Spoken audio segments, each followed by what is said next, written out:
നമസ്കാരം. Raf talk ഫുട്ബോളിലേക്ക് അവർക്കും സ്വാഗതം. ആൻ്റണി ലാലിഗ ക്ലബിലേക്ക്. ഇക്കാര്യം ഇപ്പോൾ ഫബ്രീസിയോ റൊമാനോയും കൺഫേം ചെയ്ത് കഴിഞ്ഞു. യെസ്, മാഞ്ചസ്റ്റർ യുണൈറ്റഡ് വിടുകയാണ് ആൻ്റണി. ലോണിലാണ് താരം പോവാനിരിക്കുന്നത്. റയൽ ബെറ്റീസിലേക്കാണ് അദ്ദേഹത്തിൻ്റെ ഈ ഒരു പോക്ക്. ഫബ്രീസിയോ റൊമാനോ അതിനെക്കുറിച്ച് റിപ്പോർട്ട് ചെയ്യുന്നത് ഇങ്ങനെയാണ്: Real Betis are closing in on Antony deal with Manchester United. Final details discuss ചെയ്തുകൊണ്ടിരിക്കുകയാണ്. ലോൺ മൂവാണ്.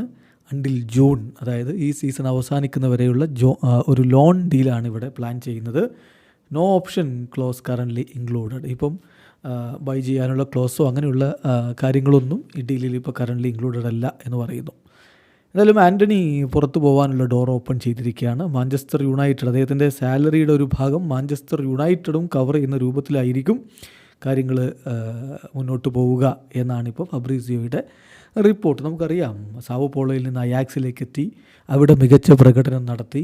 അവിടെ നിന്ന് എറിക് ടെൻ ഹാഗ് മാഞ്ചസ്റ്റർ യുണൈറ്റഡിലേക്ക് എത്തിയപ്പോൾ വലിയ തുകക്ക് മാഞ്ചസ്റ്റർ യുണൈറ്റഡിലേക്ക് എത്തിച്ച താരമാണ് ആൻ്റണി. ഒരു ഘട്ടത്തിൽ വലിയ പ്രതിഭയായിട്ട് കണക്കാക്കപ്പെട്ടിരുന്നയാളാണ്. പക്ഷേ എവിടെയോ അദ്ദേഹത്തിന് ആ ഒരു മികവ് നഷ്ടമാകുന്ന കാഴ്ചയാണ് പിന്നീട് നമ്മൾ കണ്ടത്. ബ്രസീലിലെ ദേശീയ ടീമിന് വേണ്ടി 16 അന്താരാഷ്ട്ര മത്സരങ്ങളൊക്കെ അദ്ദേഹം കളിച്ചിട്ടുണ്ട്. പക്ഷേ കരിയർ താഴേക്ക് പോകുന്ന കാഴ്ച സമീപകാലത്ത് നമ്മൾ കണ്ടു. എന്തായാലും ഇനിയിപ്പോൾ യുണൈറ്റഡ് വിട്ട് ലാലിഗ ക്ലബിലേക്ക് ചേരുമ്പോൾ അദ്ദേഹത്തിന് ആ പഴയ മികവ് തിരികെ പിടിക്കാൻ കഴിയട്ടെ എന്ന പ്രതീക്ഷയിലും പ്രത്യാശയിലുമാണ് ആരാധകരുള്ളത്. വീഡിയോ അവസാനിക്കുന്നു.